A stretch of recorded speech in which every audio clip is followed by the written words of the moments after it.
तो हेलो प्यारे साथियों, तो मैथ क्लास 5+10 पर आपका स्वागत है। आज हम लोग क्लास 10th के एनसीईआरटी नियामक ज्यामिति के 7.1 का 7 नंबर क्वेश्चन करेंगे।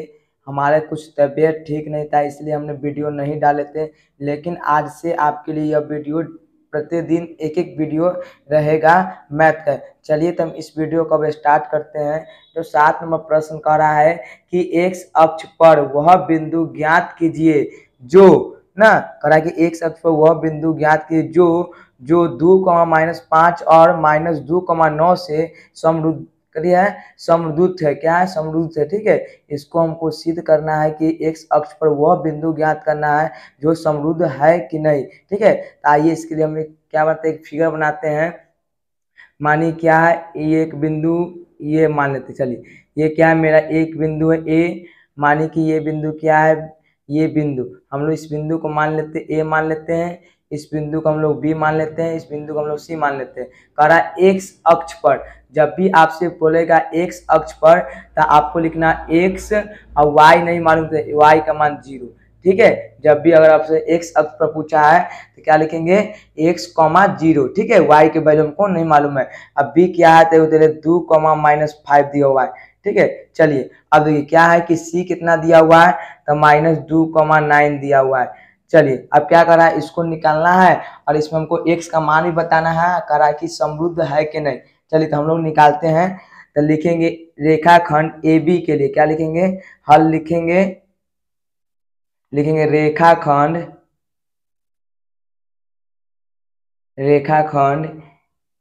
ए बी के लिए क्या लिखेंगे, रेखाखंड ए बी के लिए। ठीक है, चलिए अब ए बी मेरा क्या है तो मानिए क्या ए ऐसे बना हुआ है ना, तो ए का मान कितना है तो x,0 है।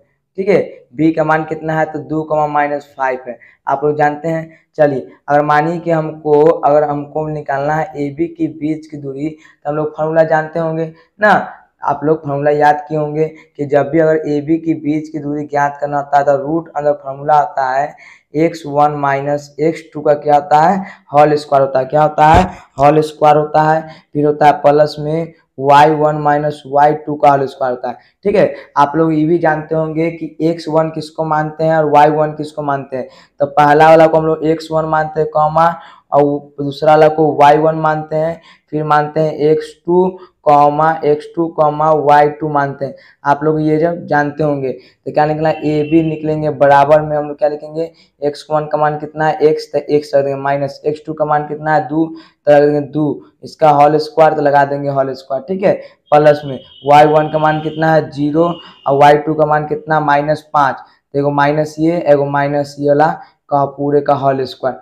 चलिए अब लिखेंगे ए बी बराबर लिखेंगे रूट अंदर x-2 का होल स्क्वायर प्लस में ना 5 का होल स्क्वायर। क्या लिखेंगे, 5 का होल स्क्वायर। अब देखिए ये बन गया a - b का होल स्क्वायर। ठीक है, तो हम लोग क्या करेंगे, इसको a - b का होल स्क्वायर बतोड़ेंगे तो लिखेंगे x स्क्वायर प्लस में ना a - b का होल स्क्वायर क्या होता है, a स्क्वायर प्लस में b स्क्वायर माइनस में क्या होता है 2ab, क्या होता है माइनस में 2ab। तो लिखेंगे 2 का स्क्वायर प्लस में 2 गुना x गुना 2 प्लस में 5 का स्क्वायर कितना होता है 25 होता है। चलिए तो लिखेंगे ए बी बराबर, ए बी जो निकले है वो एक्स स्क्वायर प्लस में 4 प्लस में 2 दूनी की 4 एक्स प्लस में 25 ना। अब देखिए इसमें क्या अचर पद है उसको हम लोग क्या करेंगे, जोड़ देंगे। तो लिखेंगे ए बी बराबर लिखेंगे रूट अंदर एस स्क्वायर प्लस में 4x, क्या लिखेंगे 4x प्लस में क्या लिखेंगे 25 और 4 29 होगा। ठीक है, हम लोग इसको ए बी का मान निकल गया। अब हमको रेखाखंड ए और सी का मान निकालना है। क्या निकालना है, रेखाखंड हम लोग चलेंगे ए और सी का मान से। चलिए तो हम लोग यहाँ लिखते हैं कि रेखाखंड, चलिए नीचे लिखते हैं हम लोग कि रेखाखंड ए सी के लिए क्या लिखेंगे, रेखाखंड ए सी के लिए क्या लिखेंगे, रेखाखंड ए सी के लिए। चलिए तो हम लोग लिखेंगे रेखाखंड ए सी के लिए। अब रेखाखंड ए सी क्या है, मानिए क्या है, मेरा एक रेखाखंड है ना, यहाँ पर ए है, ये बिंदु है, यहाँ पे सी बिंदु, जैसे आप फिगर में देखते होंगे। ठीक है, ए का मान x,0 है और जो सी का मान कितना है, वो कितना मान है, सी का मान कितना 2 - 2, 9 है, ठीक है। चलिए अब निकालते हैं AC की बीच की दूरी। जब AC की बीच की दूरी हम लोग निकालेंगे तो क्या होगा, फॉर्मूला क्या होता है, x1 माइनस x2 का होल स्क्वायर होता है ना। चलिए प्लस में y1 माइनस y2 का होल स्क्वायर होता है। आप लोग को जानते होंगे कि x1 किसको मानेंगे, y1 किसको मानेंगे, तो x1 x होगा माइनस x2 क्या होगा -2। देखिए तो माइनस ये वाला माइनस और ये वाला माइनस बनेगा प्लस में 2 का होल स्क्वायर, ठीक है। प्लस में आप लोग इतना समझ सकते हैं, y1 का मान 0 हो गया और y2 का मान कितना -9 का होल स्क्वायर। तो लिखेंगे AC बराबर रूट अंदर। अब हम लोग क्या करेंगे, अब क्या करेंगे, इसको a प्लस बी का होल स्क्वायर तोड़ेंगे तो a स्क्वायर प्लस में b स्क्वायर यानी 4 प्लस में 2ax ना। तो 2 गुना a के मान x गुना b के मान कितना होगा 4, 2 होगा, कितना होगा 2 होगा, b का मान कितना है 2 है। चलिए प्लस में अब मानिए 9 का स्क्वायर करेंगे तो कितना होगा, 9 का स्क्वायर 9 81 होगा। चलिए आप लोग इतना समझ सकते हैं।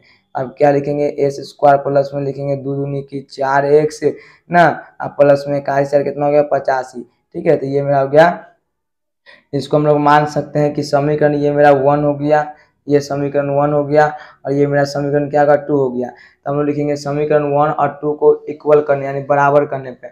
आइए हम थोड़ा इधर आपको बना के दिखाते हैं। क्या लिखेंगे, समीकरण लिखेंगे समीकरण समीकरण समीकरण 1 और 2, क्या लिखेंगे समीकरण 1 और 2 को बराबर बराबर करने पर, समीकरण 1 2 क्या करने पर, बराबर करने पर, ठीक है। चलिए तो यानी कि समीकरण 1 इक्वल टू बराबर समीकरण 2 ना, समीकरण 1 इक्वल टू बराबर समीकरण 2।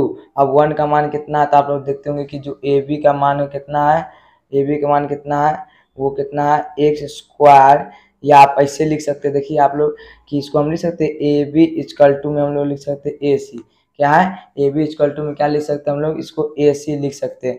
अब ए बी का मान कितना है, तो रूट अंदर है एस स्क्वायर प्लस में 4x प्लस में 29।